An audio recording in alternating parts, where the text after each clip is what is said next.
उज्जवल नाम का एक लड़का एक मंदिर में पुजारी के साथ शिष्य के रूप में काम कर रहा था। एक दिन वो पुजारी से कहता है कि आप मेरी शादी क्यों नहीं करवाते थे। बात जब शादी की आती है तो पुजारी ने कहा कि भाई शादी हो तो जाएगी, लेकिन उसके लिए कुछ खर्चा लगेगा, पैसे लगेंगे। उज्जवल ने कहा कि कितने रुपए लगेंगे। तभी कहा जाता है कि लगभग 40,000 रुपए के आसपास का खर्चा आ जाएगा। उज्जवल बहुत ज्यादा गरीब परिवार का होता है, उसके पास पैसे थे नहीं। उसने कहा कि इतने पैसे मैं कहां से लेके आऊंगा। तभी वो कहते हैं कि भाई पैसे का इंतजाम कर लो और शादी हो जाएगी। जब इस तरह की बात आती है तो उस लड़के ने पूरी मेहनत से ईमानदारी से काम करना शुरू कर दिया और एक एक पैसे को जोड़ना शुरू कर देता है। एक दिन उसी पुजारी ने उस लड़के से कहा कि भाई देखो, तुम्हें एक भी पैसा खर्च नहीं करना पड़ेगा, जैसे तुम चाहोगे तुम वैसा ठीक वैसे ही हो जाएगा, शादी भी हो जाएगी।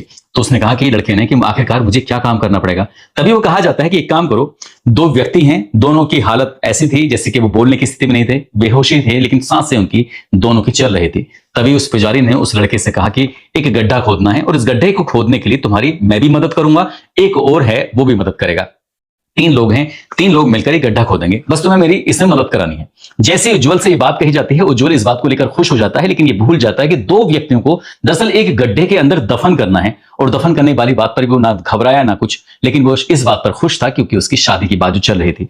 आखिरकार उसे जैसा कहा जाता है ठीक वैसे ही काम करना शुरू कर देता है, गड्ढा खुदवाता है। करीब करीब 6 या 7 फुट के आसपास का गहरा गड्ढा खोदा जाता है। गड्ढा खोदने के बाद जो 2 व्यक्ति होते हैं जो पड़े हुए थे उन्हें उठाया जाता है और उस गड्ढे के अंदर डाल दिया जाता है। गड्ढे के अंदर डालने के बाद उसके बाद फिर मिट्टी डाली जाती है। मिट्टी डालने के बाद उसे प्लेन करते हुए उस पर टाइल्स बिछा दी जाती हैं ताकि किसी को भी इस बात का एहसास ना हो कि यहां पर 2 व्यक्ति दफन कर दिए गए हैं। ये सब हो रहा था उस मंदिर के पीछे वाले हिस्से में। लोग आते थे जाते थे और ऐसे एक वक्त आगे बढ़ रहा था। करीब करीब 19 दिन के आसपास वक्त बीत जाता है और 19 दिन के बाद उस गड्ढे को फिर से खोदा जाता है। खोदने के बाद जो अंदर जो आदमी डाले गए थे उन्हें जब निकाला जाता है तो ये बात फिर सोशल मीडिया के अलग अलग प्लेटफॉर्म पर वायरल होनी शुरू हो जाती है। इससे पहले एक फोटो था जो वायरल हुआ था। यदि ये फोटो वायरल ना होता तो शायद उन लोगों को दफनाने की बिल्कुल जरूरत ना पड़ती और ये खबर कभी अखबार में न छपती। ये एक ऐसा ब्लाइंड मर्डर होता है जिसने पूरे इलाके में सनसनी फैला दी। क्या है उन 2 लोगों के दफन होने के पीछे की पूरी कहानी, आज की इस कहानी के माध्यम से जानते हैं और समझते हैं।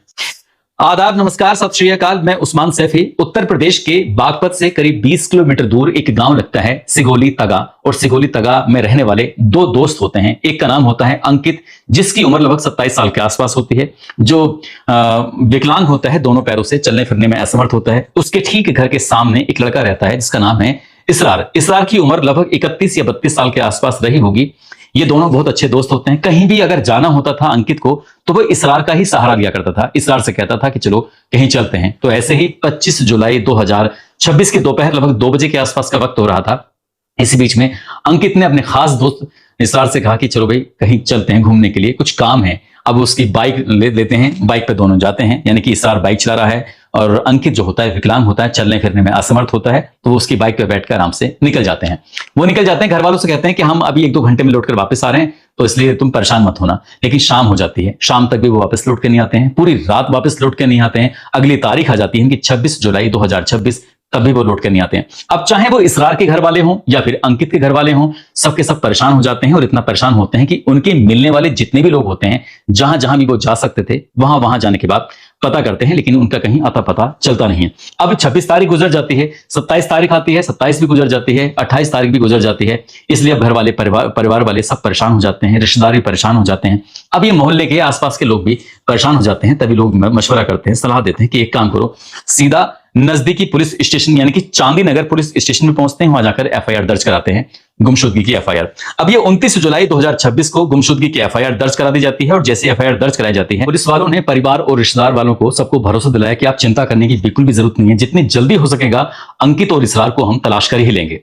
आखिरकार घर वाले चले जाते हैं, लेकिन उन्हें तसल्ली नहीं हो रही थी। वो अपने स्तर से भी लगातार प्रयास कर रहे थे, लगातार अखबार पढ़ रहे थे, लगातार सोशल मीडिया के माध्यम से लोगों को मैसेज दे रहे थे, फोटो दिखा रहे थे कि अगर इनके बारे में कोई भी सूचना मिलती है तो जितनी जल्दी हो सके हमें पता करके बता दीजिए। इसके बाद परिवार वाले बार बार पुलिस थाने जा रहे थे और पुलिस थाने जब जा रहे थे पुलिस वाले कह रहे थे कि ड्यूटी इस वक्त कांवड़ यात्रा में लगी हुई है, आप चिंता मत करो, हम जितनी जल्दी हो सकेगा उन्हें तलाश ही कर लेंगे। अब पुलिस ने अपने स्तर से काम करना शुरू कर दिया। जो दोनों के नंबर थे, चाहे वो इसरार का हो या अंकित का नंबर हो, सीडीआर उनकी निकलवाई जाती है, साथ ही उनका जो लोकेशन थी वो निकलवाई जाती है। और जब लोकेशन निकलवाई जाती है तो पता चलता है कि जो उनका गांव था सिगोली तगा से लगभग 8 किलोमीटर दूर लहचोड़ा एक जगह लगती है, वहां मंदिर के आसपास उनकी अंतिम लोकेशन पाई जाती है। उसके बाद फिर वो यहां से चलते हैं और यहां से चलने के बाद करीब 20 किलोमीटर दूर एक बड़ा गांव लगता है और बड़ा गांव के पास एक नहर होती है, नहर के पास भी उनकी लोकेशन पाई जाती है, लेकिन लोकेशन जो अंतिम थी वो नहर के पास थी। अब पुलिस वाले उसी नहर के आसपास जाते हैं, उसी इलाके में जाने के बाद तमाम कोशिश करते हैं, तमाम प्रयास करते हैं और प्रयास करने के बाद फिर उन दोनों का पता करने की लगातार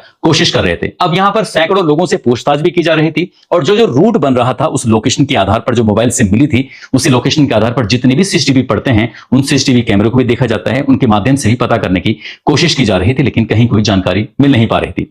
आखिरकार पुलिस के पास मुखबिर तंत्र जो था पुलिस का वो सक्रिय हो जाता है और 12 अगस्त 2026 को मुखबिर की सूचना पर पुलिस ने फिर से जब मंदिर पर जाती है, मंदिर पर जाने के बाद जब उस पुजारी से और वहां जो काम करने वाले और शिष्य वगैरह थे उनके पुजारी के, उनसे बातचीत करने की कोशिश की जा रही थी तो पुजारी मौका पाते वहां से भाग जाता है, निकल जाता है।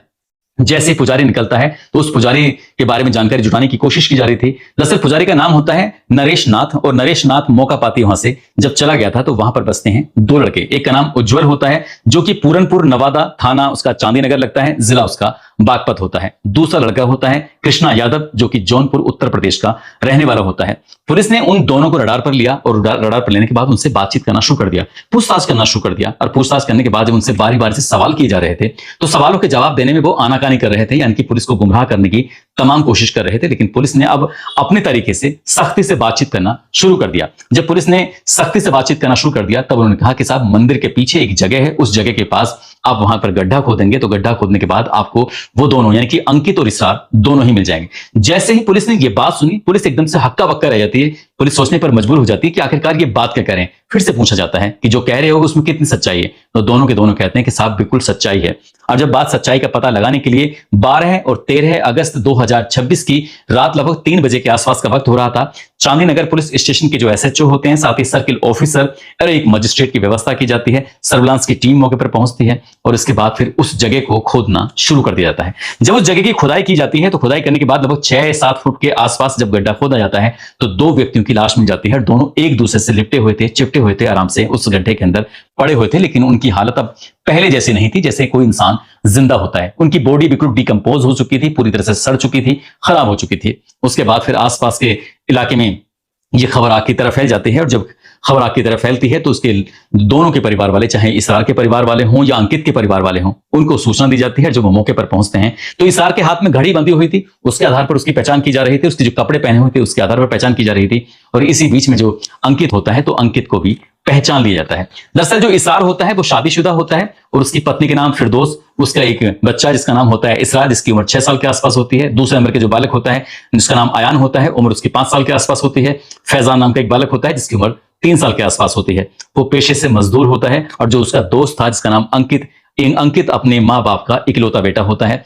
5 उसकी बहनें होती हैं। 5 बहनों में से 2 की शादी हो जाती है, लेकिन सवाल यही था कि आखिरकार कत्ल क्यों किया और कत्ल के पीछे की उद्देश्य क्या था, उसका मकसद क्या था। अब पुलिस ने जब इस मामले की जांच पड़ताल करना शुरू किया है तो उत्तराखंड काशीपुर के रहने वाला था जिसका नाम होता है नरेश नाथ। नरेश नाथ की उम्र लगभग 40 साल के आसपास रही थी और वो 1 साल पहले इसी अंकित के गांव में पुजारी बनकर गया था। एक मंदिर पर वो पूजा पाठ करता था, एक तरह से महंत के रूप में काम कर रहा था। जब इसी बीच में जब वो वहां जाता है, वहां पर अंकित की मां मिलने जुलने के लिए आया करती थी, कुछ काम के हिसाब से आया करती थी, तो अंकित की बहन भी आती थी। अंकित की बहन कब उस महंत के नजदीक पहुंच जाती है, उससे बहुत ज्यादा नजदीक पहुंच जाती है, उसको भी एहसास नहीं होता। और ये बात गांव के लोगों को जब पता चलती है तो गांव के लोग गुस्सा हो जाते हैं, नाराज हो जाते हैं और इतना नाराज होते हैं कि इस महंत यानी कि नरेश नाथ को उस गांव से भगा देते हैं। अब से करीब करीब 1 साल पहले उसको जब गांव से निकाल दिया जाता है तो वो इधर उधर टहल रहा था, घूम रहा था, काम की तलाश में था। कहीं मंदिर पर काम मिल जाए, कहीं मंदिर पर पूजा पाठ मिल जाए या तंत्र मंत्र जो भी वो काम कर सकता था, वो लोगों से पैसे कमाने का और इस तरह का काम करने का ही वो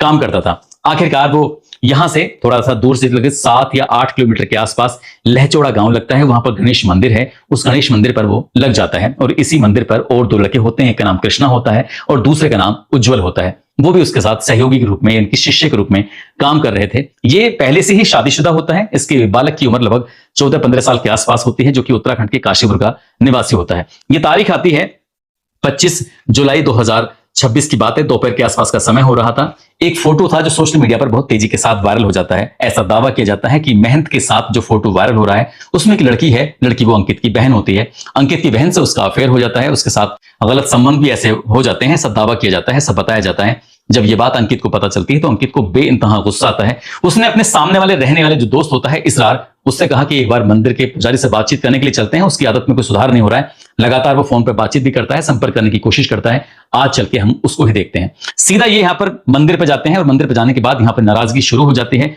और जब नाराजगी शुरू हो जाती है उसके बाद कहासुनी हो जाती है। ये बात कहीं मंदिर से निकल के कहीं दूर ना पहुंच जाए, लोगों तक पहुंचेगी तो एक बार नरेश नाथ का फिर से मंदिर छूट सकता था। इसलिए उन्होंने बड़ी समझदारी से काम लिया, चालाकी से काम लिया। उनका बैठ जाओ और जो भी हुआ है मैं उसके लिए माफी मांगता हूं, परेशान होने की जरूरत नहीं है, बस कुछ चाय पानी जो भी है, चाय पानी का इंतजाम किया जाता है। इशारों ही इशारों में उसे चाय में नशीली दवाई मिला दी जाती है और ओवरडोज होती है। और जैसे ही वो दोनों चाय पीते हैं, चाहे वो इसरार हो या फिर अंकित हो, चाय पीते ही एकदम बेहोशी जैसी हालत में हो जाते हैं। लेकिन ये यहां पर नहीं रुकते, बल्कि उनको इंजेक्शन भी लगाए जाते हैं और इंजेक्शन लगाते ही एकदम से वो मूर्छित हालत में, यानी कि बेहोशी की हालत में पड़ जाते हैं। इसी बीच में जो इस मंदिर का महंत होता है, जिसका नाम नरेश नाथ होता है, वो अपने ही शिष्यों से कहता है, वैसे भी तुम्हें मुझसे कुछ ना कुछ काम पड़ता रहता है, मैं तुम्हारी हर बात मानूंगा, जो तुम कहोगे, शादी की बात कहोगे तो शादी की, या फिर तुम जो कहोगे, जो सुख सुविधाएं तुम्हें चाहिए वो सारी सुख सुविधाएं तुम्हें मिलेंगी, लेकिन तुम्हें मेरे लिए काम करना पड़ेगा।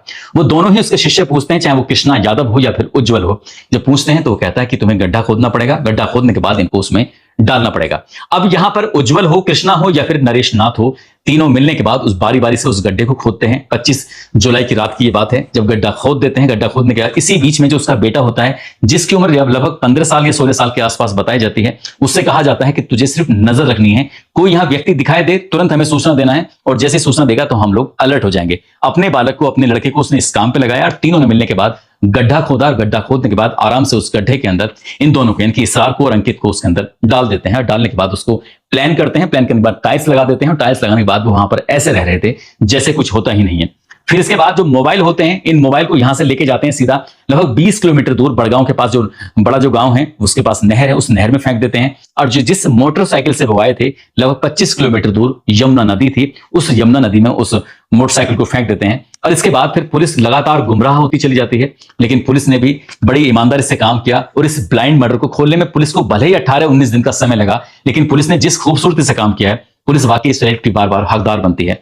इस घटनाक्रम में खुलासा हो जाता है, और जब ये घटनाक्रम सोशल मीडिया, अखबारों के माध्यम से जब लोगों को पता चलता है, तो लोगों को बिल्कुल भी यकीन नहीं हो रहा था कि मंदिर में रहने वाला एक महंत आखिरकार इस तरह का काम कैसे कर सकता है। पहले तो वो गांव में जाता है, एक लड़की के साथ इस तरह से नजदीकियां बढ़ाता है, उसके बहुत करीब पहुंच जाता है। जब मीडिया ने उसी लड़की से बातचीत करने की कोशिश की, तो उस लड़की ने कहा कि मैं तो उसे अपने पिता के समान मानती हूं, तुम इस तरह की बात करके सिर्फ मुझे बदनाम करने की कोशिश कर रहे हो। उस लड़की के बारे में और जानकारी मिलती है तो पता चलता है कि उसकी 2 शादियां हुई हैं। पहली शादी जहां हुई थी वहां से तलाक हो जाता है, फिर वो दूसरी शादी हो जाती है, लेकिन उसने मंदिर के उस महंत के साथ अवैध संबंधों की बात को सरे से नकार दिया है। लेकिन पुलिस की जांच में भी यही बात सामने आती है। हालांकि पुलिस अभी उस मंदिर के महंत को और उसके बालक को अभी गिरफ्तार नहीं कर सकी। उसे गिरफ्तार करने के लिए लगातार दबिशें दी जा रही हैं। उसके बाद जो घटनाक्रम का बाकी का जो भी पूरा घटनाक्रम है उसका वो खुलासा होगा। हालांकि पुलिस ने खुलासा करने का दावा कर दिया है कि जो भी घटनाक्रम है ये है, वो इसी हिसाब से इस घटनाक्रम को अंजाम दिया गया है। इस घटना ने पूरे इलाके के लोगों को सोचने पर मजबूर कर दिया है। दोस्तों, इस पूरे घटनाक्रम को सुनाने का उद्देश्य किसी को परेशान करना नहीं है, किसी का दिल दुखाना नहीं है, बल्कि आपको जागरूक करना है, आपको सचेत करना है। और जाते जाते कुछ लोगों ने नाम लेने की अपील की है, जिसमें गैमर MF प्रणव हैं, वृद्धि लांबा हैं, राजबाला यादव रोजी गुड़गांव के रहने वाले हैं, रेखा वर्मा हिसार हरियाणा से हैं, सबिया दिल्ली से हैं, आनंद राज अरविंद मोतिहारी बिहार से हैं, रवि फलावन गाजीपुर से, हरिंद्र कुमार यादव भोरे जानकी नगर गोपालगंज बिहार से हैं, अनस काशीराम छत्तीसगढ़ से हैं, गोविंद कुमार हरदोई उत्तर प्रदेश के रहने वाले हैं, मानसी देवी हरदोई उत्तर प्रदेश के। आप सब लोग अपना ख्याल रखें, सुरक्षित रहें। जय हिंद, जय भारत।